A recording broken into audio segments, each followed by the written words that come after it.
Lovesickness. She was oblivious to the oozing cuts on her arms as her focus was centered on his falling body, and she rushed to cup his face in her hands. "Stefan, come sit up. I'll feed you your medication." There was no response from him. The pain had robbed him of his consciousness. She hugged his shoulders and attempted to help him sit up. Unfortunately, his body was too heavy for her to lift.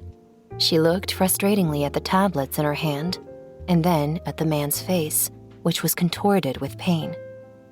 Telling herself that there was no time to lose, she hurriedly got another glass of water and rested his head on a cushion on the sofa. As she held his nape to steady his face upward, she dissolved the tablets in the water before she took a mouthful and then carefully spritzed it into his mouth. His throat moved as he swallowed the water. She took another mouthful and transferred the rest of the medication into his mouth. After some time, the man regained his consciousness. His hazy eyes gradually opened to see her anxious face peering at him.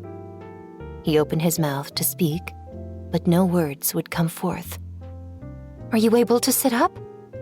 It was nerve-wracking for her to observe his face drained of colors. In her impression, this man was always acting high and mighty, like a powerful king or a heavenly god on any given day. Yet right now, he was only so frail under a gastritis attack. He had none of his usual vitality. She broke into a jest over her ignorance at this point. No matter how formidable this man might be, he was a human who needed to eat just like her. Man would fall sick sometimes, even someone with a strong constitution. After all, the man was not God.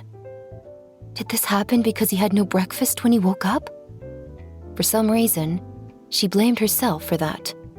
Hence, she hastily said, "You take a rest here. I'll make breakfast for you." She was about to stand up when the man tugged on her arm. She lost her balance and fell into his arms.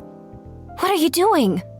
She was rather antagonized as the thought of the possibility of her squashing him with that fall.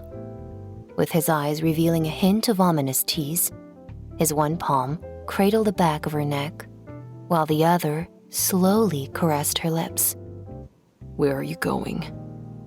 "I'm going to make breakfast for you. Your irregular meals probably brought on this gastritis attack." She was firm on this. She moved to stand up once more, but he pulled her into his arms again. He firmly locked into his arms this time, so she had no opportunity to escape. What are you doing?"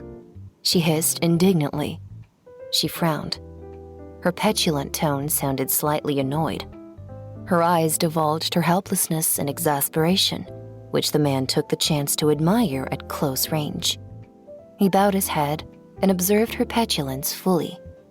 Startled at the man's deep study of her expression, she pouted and then uneasily bit her lower lip.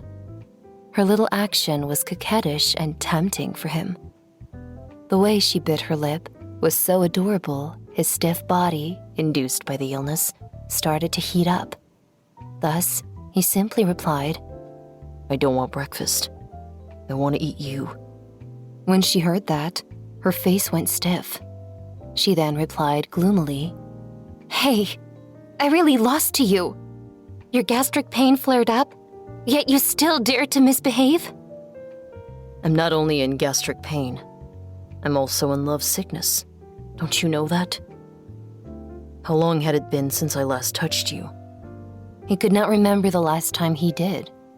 He only knew that his body was constantly craving for her. He wanted to dominate her. He wanted to penetrate her. And he even wanted to melt her into his blood and bones. How long ago did he have a taste of that feeling? He missed it terribly.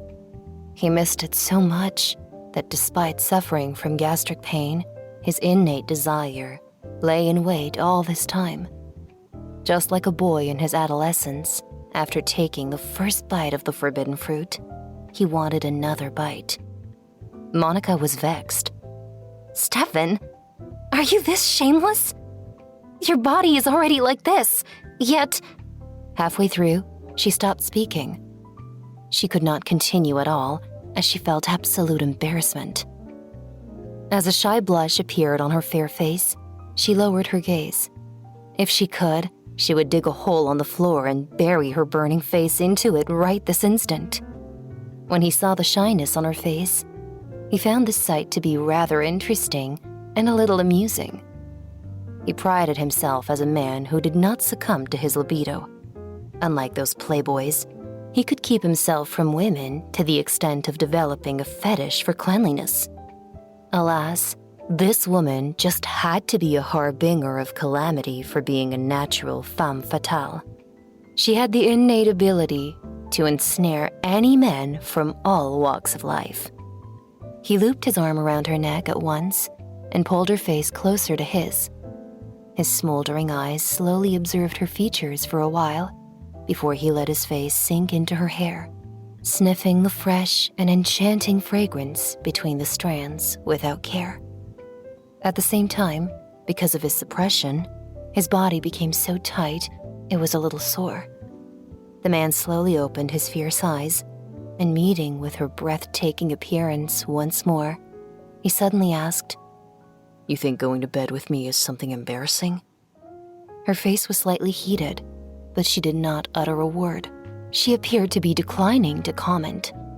The man grinned and whispered to her, Woman, you know, scientists say that based on an adult's normal schedule for sex, it should happen at least thrice or 4 times a week.